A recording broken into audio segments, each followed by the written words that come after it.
The first time she challenged me to a staring contest, she was about to lose $20 million. The rooftop bar in downtown Austin glowed like someone had turned the whole city into a backdrop. Exposed brick, hanging plants, string lights, and a long white marble bar. Everyone around me wore designer sneakers and blazers that had never seen real work. They laughed too loud. They moved too fast. It was a founders and investors mixer, which meant half the people here were scared and the other half smelled fear like money. I stood near the edge of the deck with a ginger ale in my hand, watching the woman at the center of it all. Her name was Ava Hart, 36, founder and CEO of a health tech startup that had exploded in the last 3 years. Her company was the reason everyone was here. Her company was also the reason my phone had 3 unread emails from the venture fund that hired me. "Find out if we should wire the next round," my contact had said, quietly. No drama, just a clean read. That was why I was here in jeans and a black t-shirt instead of a suit. I looked like someone's friend, not someone's forensic consultant. I had dust at the seam of my watch from a construction site walk earlier. I felt more at home there than I did here. Ava moved through the crowd like she owned the air. Dark curls pulled into a loose knot, simple black dress. Nothing flashy, but it fit her like it had been tailored only for her. A slim gold watch on her wrist. No big jewelry, no loud colors. She did not need them. People turned when she passed, the way trees leaned toward light. She laughed at something a venture guy said, but her eyes were scanning. Counting, measuring. She kept touching the edge of a tablet under her arm like it was a shield. She felt watched. She just had not seen me yet. I was not supposed to get close to her tonight. I was supposed to listen, note how she talked about runway and burn, see who she avoided and who she clung to. Vibe check. Pattern scan. No contact. Then she looked across the deck and caught me staring. Most people look away when they realize a stranger is watching. They glance down at their drink, fix their jacket, pretend they were not curious. Ava did not look away. Her gaze hit mine, sharp and clear. 1 second. 2. 3. Long enough that the guy next to her stopped talking mid-sentence and turned to see what she was looking at. She said something quick to him, then started walking straight toward me. The crowd shifted for her without her asking. I stayed where I was. If she wanted to come to me, I was going to let her close the distance. She stopped a couple feet away and took me in from head to toe. T-shirt, worn jeans, boots, the notebook in my back pocket. Her mouth curled like she had just confirmed a theory. "You are not a founder," she said. Her voice was low, steady, with the kind of rasp that comes from too much coffee and not enough sleep. "No," I said. "You are not a VC either," she went on. "They all dress like they are going on stage." I glanced around. She had a point. "Correct again," I said. She tilted her head. "So what are you?" she asked. "You have calluses on your hands and you are not drinking. That means you are here to watch, not to pitch." I took a slow sip of my ginger ale. "Maybe I just like the view," I said. She raised one eyebrow. "Cute," she said, "but wrong." She stepped closer to the railing and nodded toward a couple at a high-top table near the bar. They stood inches apart, staring into each other's eyes while their friends chanted and laughed around them. "See them?" she asked. "I see them," I said. "They are playing a game," Ava said. "The couple who holds eye contact longest wins. Some influencer made a video about it last month. Now every event has at least one pair trying it. People think it is romantic." "It is not?" I asked. "It is about dominance," she said. "Unbroken focus. Who flinches first? Who checks the room? Who feels seen and who feels exposed?" She turned her face back to me and locked her eyes on mine. Her pupils were wide in the string-light glow, dark brown with a ring of gold. They did not waver. My chest tightened, but not from fear. It felt like standing on the edge of a beam on a job site, wind in my face, knowing the steel under my feet was solid if I trusted it. "How long can you hold it?" she asked. I did not look away. I did not smile. I let the noise of the bar fade into a low blur. You tell me, I said. A slow grin touched the corner of her mouth. The couple who holds eye contact longest wins, she said. You want to compete with me? I leaned in half an inch, not enough for anyone else to notice. Enough that I could smell her perfume. Clean, with a hint of cedar and orange. No sugar. You really want to find out? I asked. She did not step back. Her chin tipped up just a touch. Yes, she said. I want to see if you look away when it gets uncomfortable, or if you stay. My heart picked up, not fast, just heavier.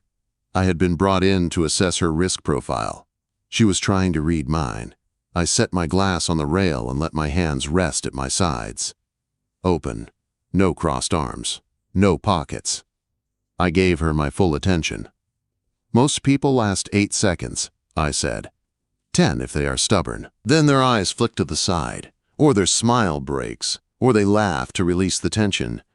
And you? She asked. I have not found my limit yet, I said. Her gaze sharpened. The skin around her eyes crinkled just a little, like she was enjoying this. We stood like that while the party swirled around us. Someone bumped my shoulder. A waiter passed with a tray of sliders. A group near the bar shouted when the couple finally broke and started laughing. We did not move. A guy in a navy blazer walked up with 2 drinks and a big smile. Ava, he said, you disappeared on me. The head of Horizon Capital wants to meet you. She did not look at him. Give me 1 minute, Tyler, she said. He glanced between us, puzzled, then backed away. The beat of the music shifted. The lights over the bar changed color. I saw my reflection in her eyes. A man with 3 weeks of stubble, a clean jawline under it, and a focus he did not turn on people very often. Who sent you? She asked softly.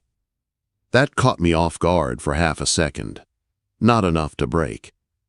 What makes you think someone sent me? I asked. You are not here for the bar, she said. You are not here for the selfies. You are watching flow. You clocked exits when I walked over. You turned your back to the wall when we stopped. That is not social anxiety. That is training. She was right. I felt my respect for her ratchet up another notch.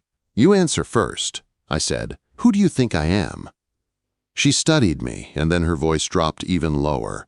You are a fixer, she said. Not a mob one, a clean one. Numbers, contracts, structures. Someone in a suit who smiles too much hired you to tell them if I am worth what I say I am worth.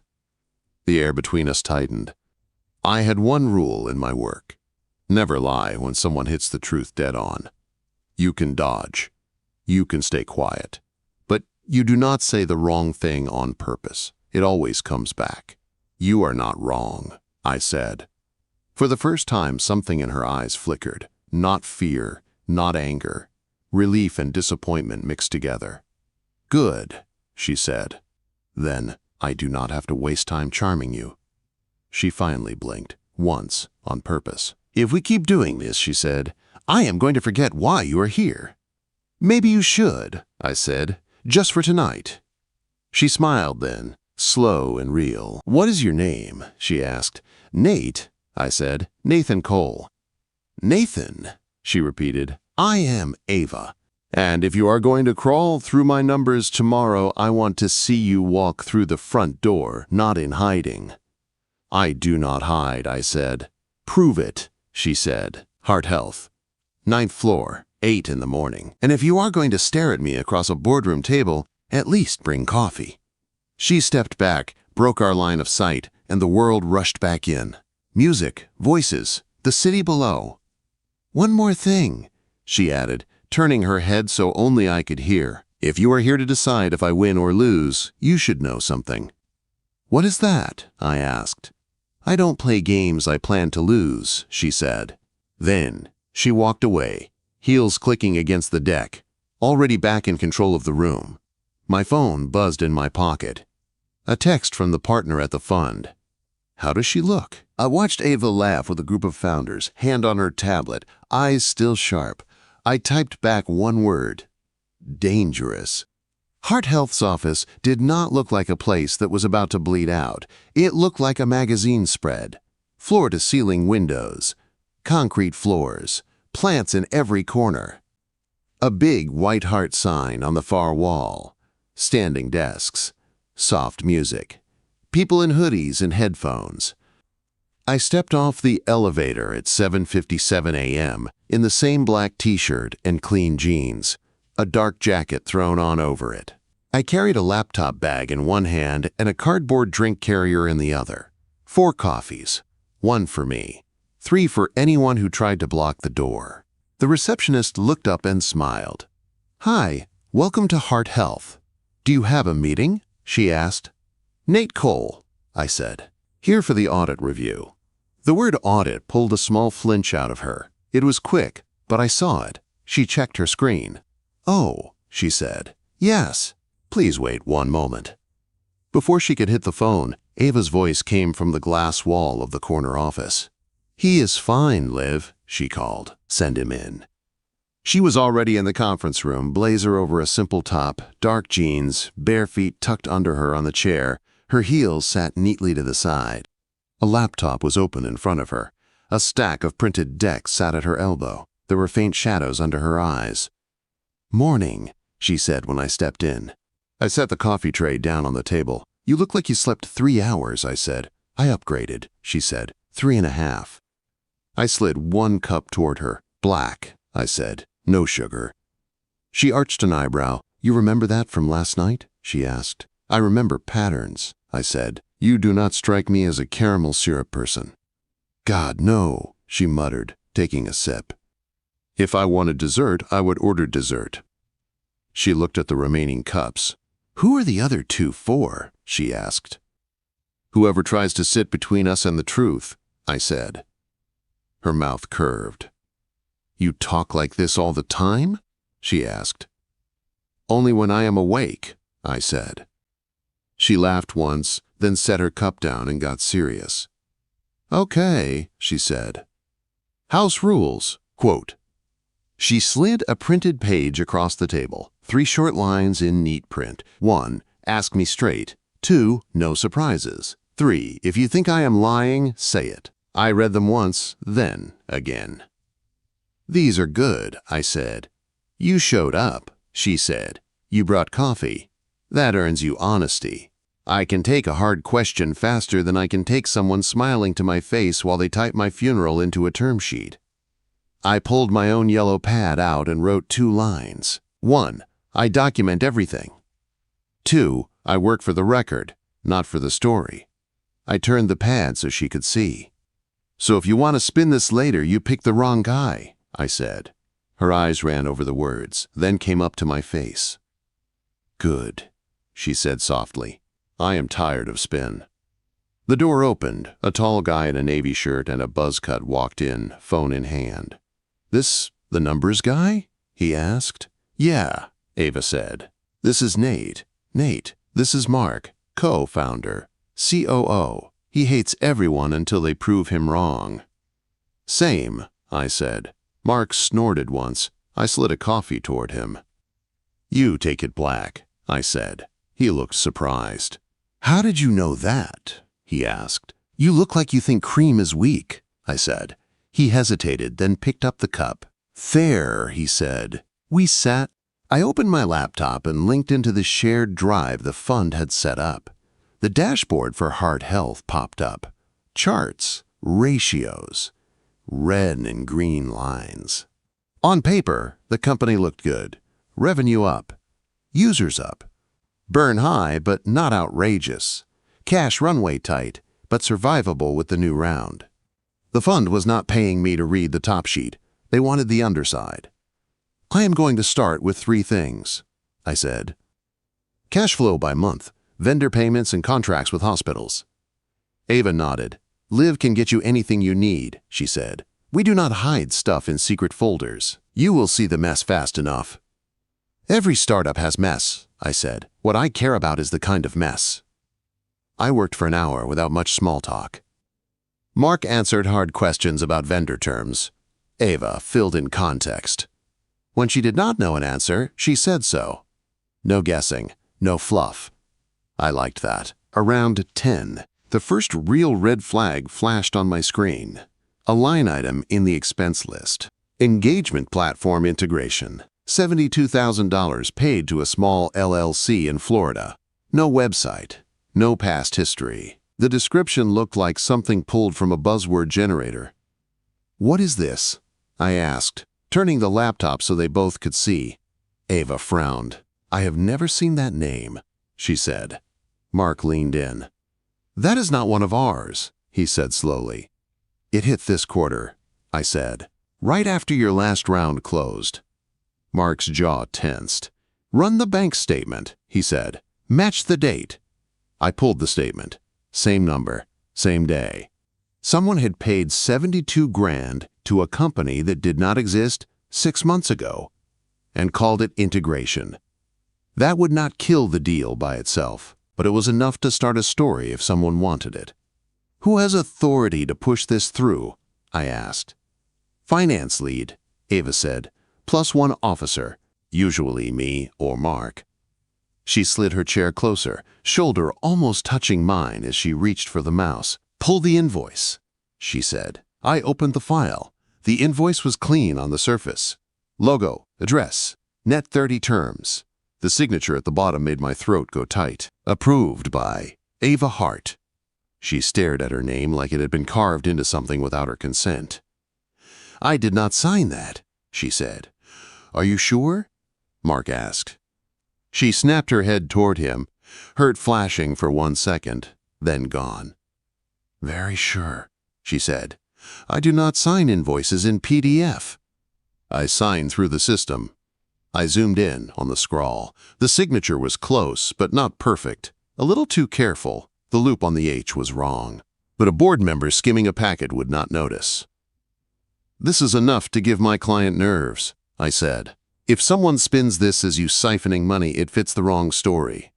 A muscle jumped in her cheek. "I did not siphon anything," she said. "We are barely paying market salaries. I have not paid myself more than $80,000 in 3 years. "I know," I said. "Your payroll file told me that before you did." She blinked. "You looked at my salary?" she asked. "I look at everything," I said. "I saw the month you dropped your pay to cover that cluster with the data breach. You kept your team whole. You cut yourself." She stared at me. Her eyes searched my face like she was trying to figure out if I was judging her or something else. "What do my numbers say about me?" she asked. I looked back at the screen. At the vendor list. At the payroll. At the way she had delayed pay to herself but never to the lowest level staff. "They say you care more about the product and the people than you care about cash in your own pocket," I said. "That is good for me to know." "It is dangerous in a room full of sharks." She gave a short, humorless laugh. "Tell me something I do not know," she said. Mark rubbed his hand over his jaw. "If that invoice is fake, we need to know who made it," he said, "because that is fraud, period." "I agree," I said, "but we do not guess. We prove." He nodded. "You need access to the approval logs," he said. "IT can get you that." We called in their head of tech, a lanky guy named Jason with wire rims and a tired hoodie. He was nervous as hell. "You are not in trouble," Ava told him. "We just need help." He still looked like he might throw up. While Jason dug into the system, I kept scanning. Another weird payment. Smaller this time. $9,000 for motivation consulting. Different LLC. Same bank branch. My skin prickled. This was not random. It was a pattern. Someone close had been using fake vendors to move money out. "Who knew your last round was coming in before it hit?" I asked. Ava did not hesitate. "Me, Mark, my general counsel, the main partner at your fund, and our head of finance," she said. "That is it." Head of finance. I had not met them yet. "Where is your finance lead today?" I asked. "In San Francisco," Ava said, "at a health tech summit." "Convenient," I said. She looked at me. "Are you saying you think Sam did this?" she asked. "I am saying the person who did this knows your approval flow," I said. "And they are bold enough to fake your name. That is not an outside hack." She sank back in her chair like someone had cut her strings for a second, then straightened. "Okay," she said. "What do we do? And do not say walk away." I turned the yellow pad to a fresh page and drew 3 boxes. 3 steps, I said. 1. We pull full logs and get proof of who created and uploaded those invoices. 2. We correct the books cleanly and put a note in place before my fund looks at them. 3. We figure out who benefits if this blows up on you. Benefits? She asked. If the story is that you are stealing, I said, then you are the one they push out when the new board tries to take control. Someone wants leverage on you. Her jaw tightened. My company is not a toy, she said. I built this in a tiny apartment while working nights at the county ER. I did not sleep for 2 years so I could watch some idiot strip it for parts. Her voice did not shake, but her hand did when she reached for her coffee. I reached out and steadied the cup while she grabbed it, fingers brushing. She stilled. Relax, I said quietly. You do not have to hold all of this by yourself. She met my eyes again. The energy shifted. The room fell away. Are we competing again? She asked softly. We can, I said, if you want to. Her lips curved, even with anger and fear sitting under her skin. The couple who holds eye contact longest wins, she said. What do we win if we beat it this time? You keep your company, I said, and I get to say I did my job. She held my stare another second, then nodded. Then do it, she said. Prove I am not the one who blinked first. Jason knocked on the glass and came back in, laptop in hand. I have something, he said, voice shaking. You need to see this. Whatever was on that screen was either going to save her or set the whole place on fire. Jason's hands were shaking so hard, he had to set the laptop on the table before he dropped it. I ran the approval logs like you asked, he said, and the IP history on that invoice file. Show me, I said. He spun the screen toward us. A log window was open, rows of entries, timestamps, usernames. One line was highlighted, user, S. Carter. Action, upload file, vendor invoice, EngageBridge LLC. Time, 2:14 a.m., Sam, Ava whispered. Her head of finance, the one at a summit in San Francisco. Scroll, I said. Jason did. There was a second set of entries, user, A. Heart. Action, approve invoice, EngageBridge LLC. Time, 2:16 a.m., Ava shook her head. That is not possible, she said. I was asleep at 2 in the morning. My phone was dead. I plug it in on the kitchen counter. VPN? I asked. Jason nodded. Sam has admin access, he said. He can act as any user if he wants. I can see the device fingerprint on the upload. Is it Sam's? I asked. Jason swallowed. Yes, he said. Same MacBook he uses every day. Rage flickered across Ava's face, fast and hot. Then she forced a deep breath. Okay, she said. So we can prove he did it.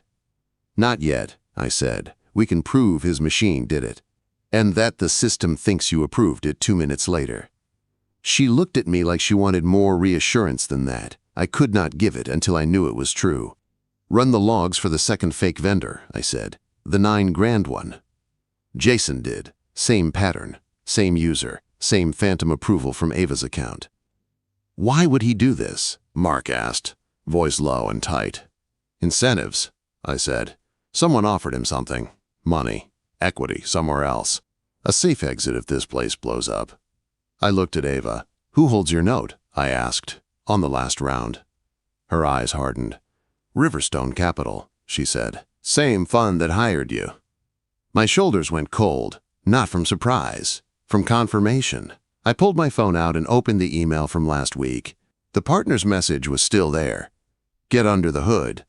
Tell me if she is lying. They had never said the quiet part out loud. They never do. But now I could see the shape of it. If Sam moved money out and it looked like Ava did it, the fund could call default, crush her valuation, and pick up the pieces for cheap. They did not need her to actually be a thief. They just needed it to look foggy enough that no one cried when she was gone. Ava watched my face. What are you thinking? She asked. I met her eyes. I am thinking my client may not be on your side, I said. Her jaw clenched. I already knew that, she said. They came in smiling and shaved my control with every term. I signed because we needed the cash to get the hospitals on board. Desperation is how they get founders, I said, but it is also how they get sloppy. Mark leaned forward. So what now? He asked. We have proof Sam did this. We fire him, call the cops, and send your fund a message to go to hell. That is one way, I said. It also gives them a clean story. Founder was asleep at the wheel while her finance chief stole money. They call for stronger governance. You lose your seat anyway. So you are saying do nothing? Ava snapped. Her voice cracked on the last word. She caught it and smoothed it. No, I said. I am saying we build this like a case, not a tweet. I stood and walked to the window. Austin spread out under us in clean lines and traffic and glass. It looked solid. So did a lot of things until you saw the beams inside. We need 3 locks on this door, I said, turning back to them. 1. Fix the books before the fund can say you hid anything. 2. Trap Sam in his own pattern. 3. Get leverage on the people who paid him. Ava crossed her arms. Walk me through it, she said. Number 1 is easy, I said.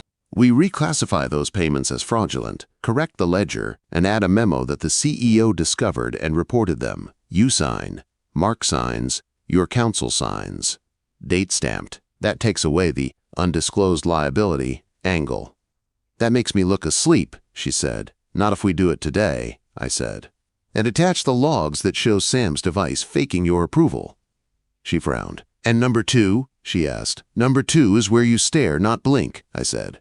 We do not fire Sam by email. We call him in for a video check-in about budget variance. We record it. We let him explain. We give him the rope. If he lies, the tape shows it. If he admits someone told him to do it, we get a name.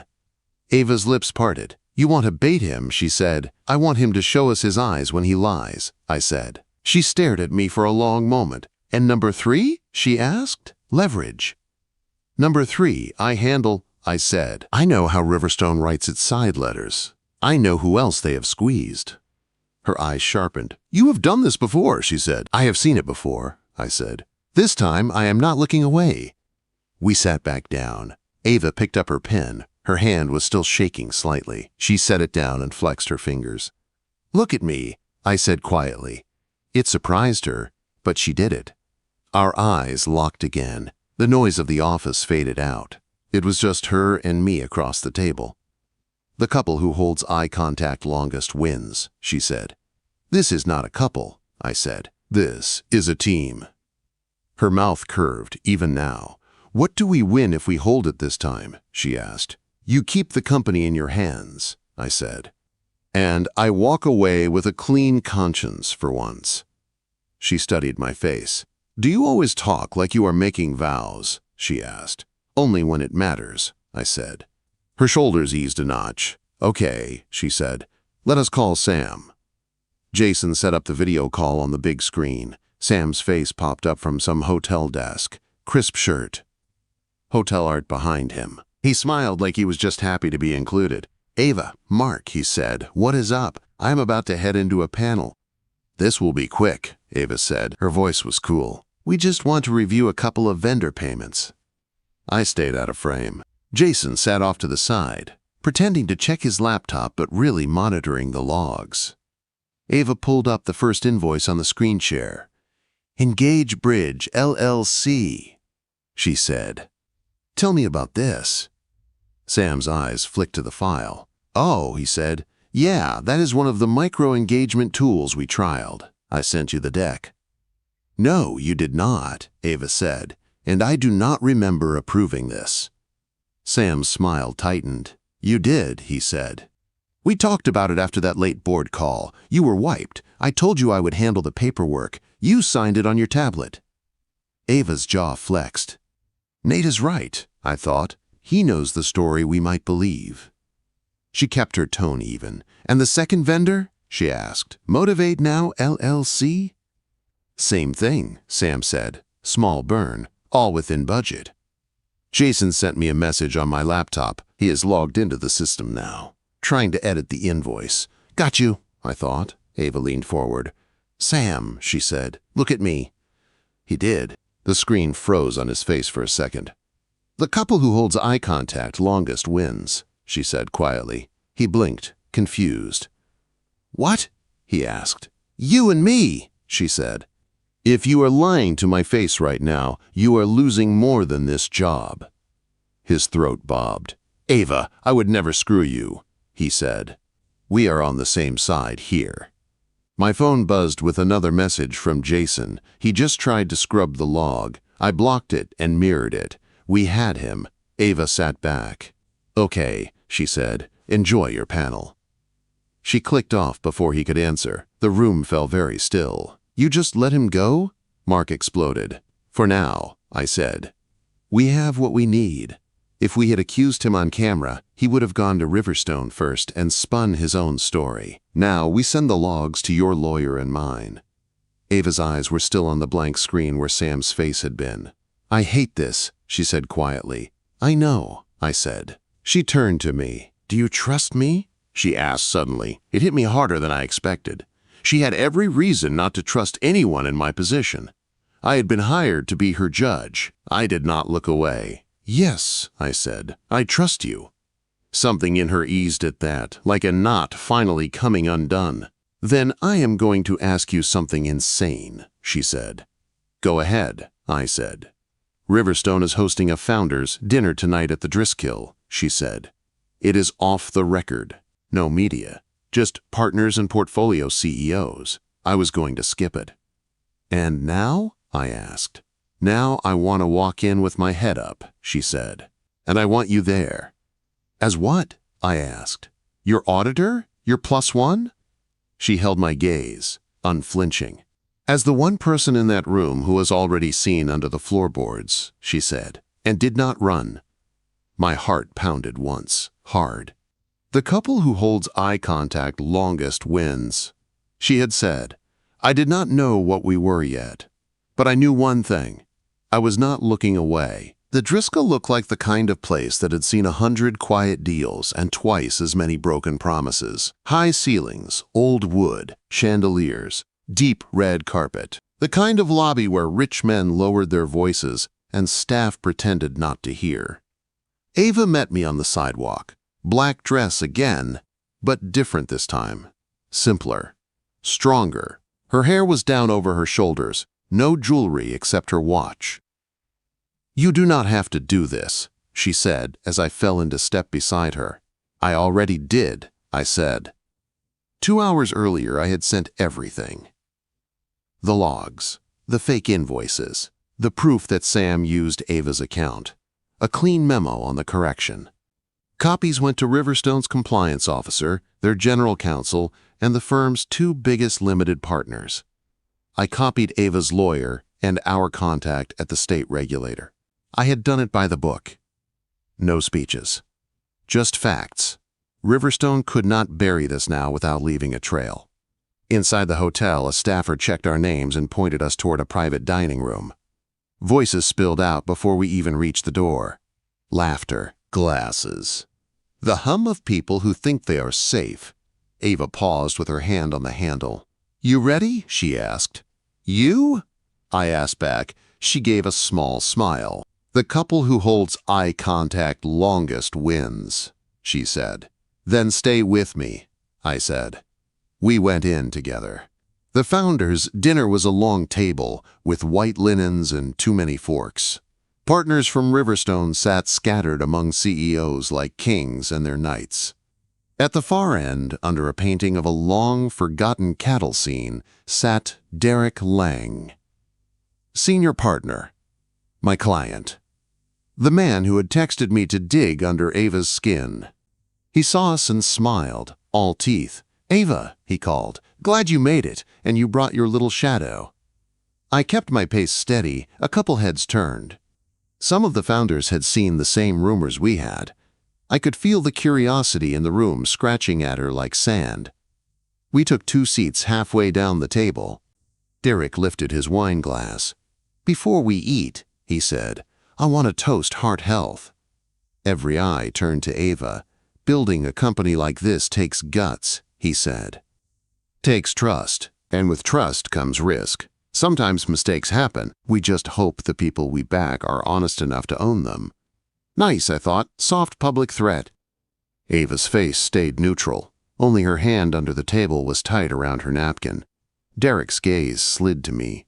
"You have had your nose in her numbers all week, Nate," he said. "Do we still have a winner on our hands?"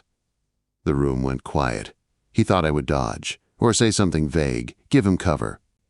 I wiped my mouth with my napkin and set it down. "Yes," I said, "you do." Derek's eyes narrowed. "And no concerns?" he asked. "Plenty of concerns," said. "All of which I already sent to compliance and counsel 3 hours ago." A chair creaked. Somewhere a fork hit a plate. Derek's smile went stiff. "What does that mean?" he asked. "It means I found fraud," I said, "and I documented it. It also means it did not come from Ava." A low buzz started down the table. Derek put his glass down a little too hard. "Maybe we should discuss this offline," he said. "That is not how your ethics policy reads," I said. "It says material concerns must be reported immediately," which I did, in writing. I looked at the other partners, at the founders listening. At the LP representative I knew was in the room a few seats down. "The logs show your portfolio company's head of finance faked invoices and approvals using Ava's account," I said. "We corrected the books and documented it with her counsel. I also traced a side payment to that same person from an outside account." I did not say Marcus. I did not need to. The email chain was already in the hands of people who could read. One of the other partners shifted in his seat. "Derek," he said quietly, "did you know about this?" Quote. Derek's easy charm slipped a notch. "What I know," he said, "is that we hired Nate to give us a clean picture, not to air internal matters at dinner." "You hired me to tell the truth," I said. "You did not say only where it made you look good." His eyes flashed. "You are done here," he said. "Your engagement is over. If you think you still have a career in this town after this little stunt, you are dreaming." Quote. My pulse spiked, but my voice stayed level. "You can end the contract," I said. "You cannot change the report that is already stamped and in your own system, or the copy your LPs have, or the one filed with the state." Silence rolled down the table like a slow wave. The LP representative cleared her throat. "We will review the material," she said, "internally. For now, I suggest we keep this dinner polite." Her tone said the real fight would move behind a different door, where Derek did not control the chairs. Derek sat back, jaw tight. His eyes cut to Ava. "This is the drama you bring into my house," he said. Ava finally spoke. "You paid for drama when you let my finance lead think he answered to you more than me," she said. "You told me you backed founders. Turns out you backed your own leverage." Her voice did not shake, not even a little. She picked up her water glass and took a calm sip. "For what it is worth," she added, "I have already talked to my lawyer about buying back your stake if your own people decide you broke your rules."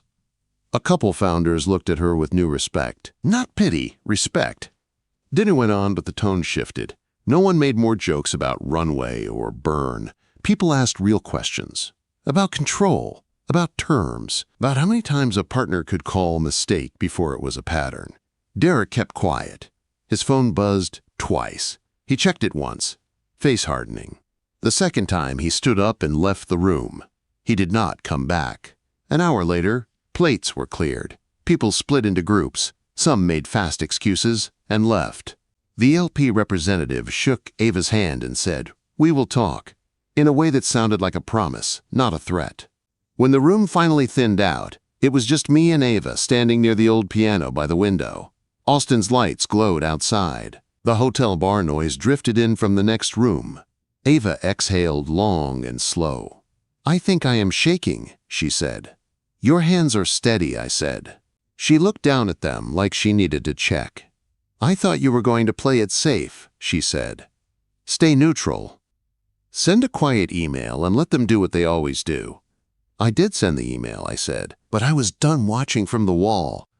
She studied my face, searching for the selfish angle, the favor I would want later, the hidden bill. You just risked your whole career, she said. Maybe, I said. Maybe I finally started the one I actually want. Her eyes softened. How many clients are you going to have after this? She asked. The kind I want, I said. The ones who value being told the truth over being flattered.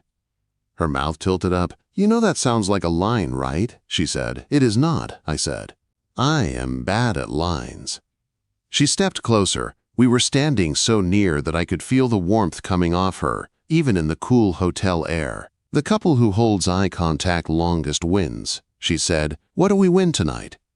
You get to keep building what you started, I said. On your terms, or at least closer to them, and I get to walk out of here knowing I did not sell you out.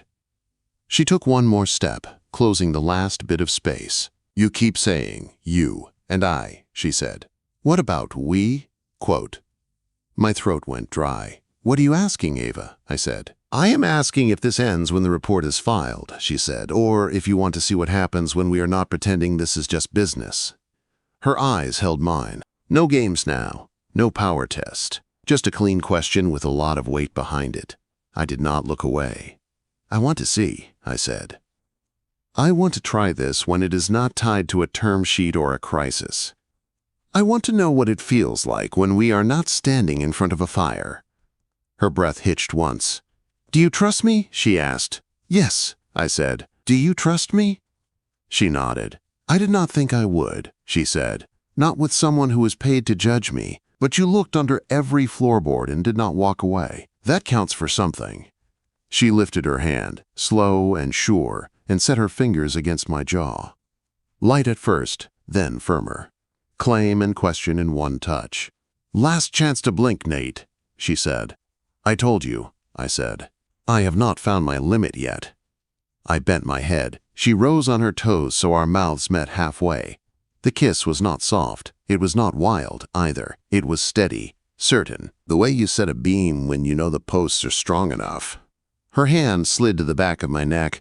My arm went around her waist, not to trap, just to hold. For a few seconds, the old hotel, the fund, the numbers, all of it dropped away. When we broke apart, she rested her forehead against mine. Her eyes were still open. So were mine. I think we won, she whispered. We did, I said. We left together through the front doors into the warm Texas night. She slipped her hand into mine, fingers weaving between my own like it had always been that way. I had come to decide if she was safe to bet on. Now I knew the truth. She was not safe. She was strong. She was stubborn. She was all in. And for the first time in a long time, so was I.